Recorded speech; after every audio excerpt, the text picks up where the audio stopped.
भारत ने अभी तक कोरोना वायरस और मंकी पॉक्स से निजात भी नहीं पाई थी कि एक नई बीमारी ने भारत को भयभीत कर दिया। भारत सरकार द्वारा इसकी रोकथाम के लिए उपाय निकाल लिए गए हैं, लेकिन यह एक गंभीर समस्या है। लोग इसके बारे में ज़्यादा जानते भी नहीं हैं।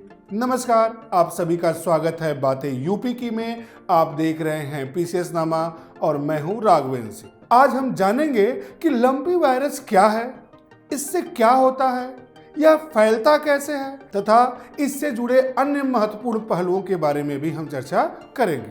साथ ही साथ हम यह भी देखते चलेंगे कि यूपी पीसीएस की प्रारंभिक परीक्षा में यहाँ से किस प्रकार का प्रश्न बन सकता है। बात शुरू करते हैं लंपी वायरस से। तो लंपी स्किन डिजीज रोग मंकी पॉक्स की तरह है।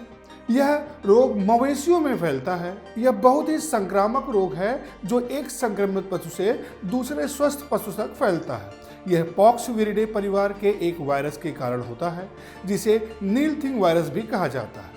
यह वायरस मच्छरों, मक्खियों, जू, ततैयों एवं टिक्स रक्त चूसने वाले कीड़े के कारण फैलता है। इसको गांठदार त्वचा रोग वायरस SLDV के नाम से भी जाना जाता है। अब देखते हैं कि यहाँ से यूपी पीसीएस की प्रारंभिक परीक्षा में किस प्रकार का प्रश्न बन सकता है। तो जो प्रश्न बन सकता है वह आपकी स्क्रीन पर आप दिखाई पड़ रहा होगा।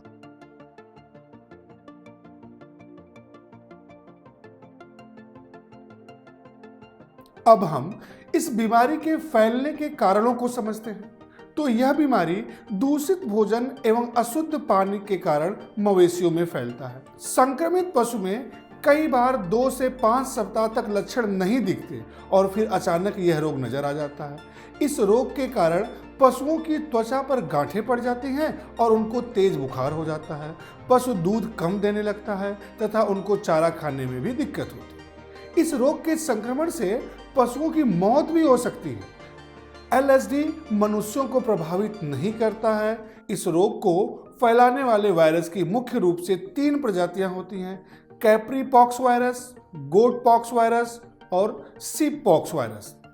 सबसे पहले लंपी नामक बीमारी सन 1929 में अफ्रीका में फैली थी। इस बीमारी का अभी तक कोई टीका नहीं आया था।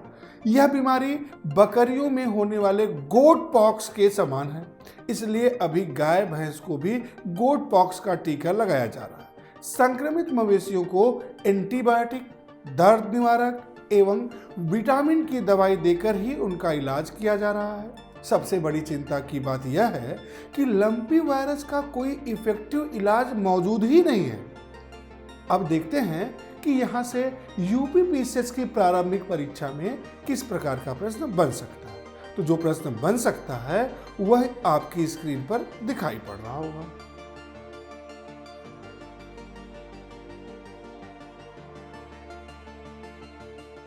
लंपी स्किन वायरस भारत में अभी हाल में आया हुआ है। इस वायरस ने पूरे देश में अपना आतंक फैला रखा है। इस बीमारी का नाम लंपी स्किन डिजीज है। यह रोग मंकी पॉक्स की तरह है। भारत में यह रोग तेजी से बढ़ता ही जा रहा है। भारत में पहली बार इस रोग के मामले दर्ज किए गए हैं। इस वायरस के मामले सबसे पहले पंजाब राज्य में देखे गए। यह बीमारी संक्रमण से फैलती है। इस बीमारी के कारण गुजरात में अभी तक करीब 1200 गायों और भैंसों की मौत हो गई है। इस बीमारी से बचने और इसे रोकने के लिए अभी तक 2.68 लाख पशुओं को टीका लगाया जा चुका है। अब देखते हैं कि यह भारत में आया कहां से। तो पाकिस्तान के पंजाब, सिंध और बहावलनगर के रास्ते होकर लंपी स्किन वायरस ने भारत में एंट्री की है। पाकिस्तान से भारत में एक बहुत ही खतरनाक संक्रामक वायरस लंपी वायरस आया हुआ है। यह संक्रामक वायरस राजस्थान और गुजरात राज्य में दूध देने वाले मवेशियों को अधिक प्रभावित कर रहा है। लंपी स्किन डिजीज से राजस्थान और गुजरात की गायें और दूध देने वाले पशु बड़ी संख्या में बीमार भी हुए हैं और मर चुके हैं। लंपी वायरस के कारण राजस्थान में पिछले 3 महीनों में ही लगभग 1200 गायों और मवेशियों की मौत हो चुकी है। जोधपुर में पिछले 2 हफ्तों से ही 254 मवेशियों की मौत हो चुकी है। यहाँ पर 25,000 मवेशियों को लंपी वायरस से संक्रमित बताया गया है। इसलिए दिशा निर्देश दिए गए हैं कि पशुपालक मवेशियों में शारीरिक दूरी बनाए रखें तथा पशुओं को समूह में चराने के लिए न ले जाएं। पशुओं के मेले के आयोजन पर भी सरकार ने प्रतिबंध लगा दिया है। अब देखते हैं कि यूपी पीसीएस की प्रारंभिक परीक्षा में यहां से किस प्रकार का प्रश्न बन सकता है। तो जो प्रश्न बन सकता है वह आपकी स्क्रीन पर अब दिखाई पड़ रहा होगा।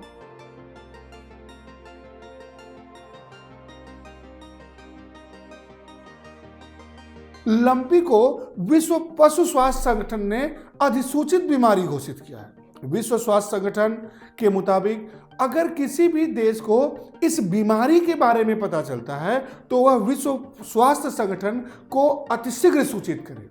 चिकित्सक कहते हैं इस रोग के फैलने की आशंका 20% है और मृत्यु दर 5% तक।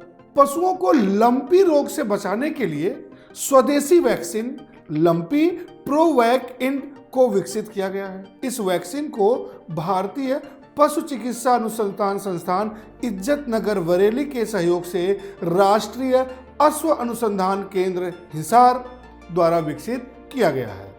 लंपी प्रोवैक जानवरों में सुरक्षित है और SLDV विशिष्ट एंटीबॉडी और सेल मध्यस्थ प्रतिरक्षा प्रक्रिया को प्रेरित करता है।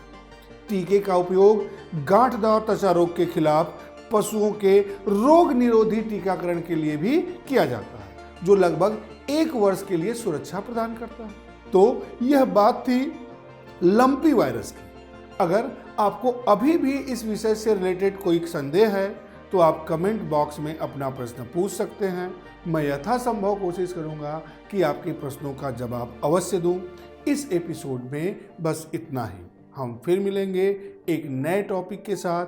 तब तक पढ़ते रहिए, बढ़ते रहिए। नमस्कार।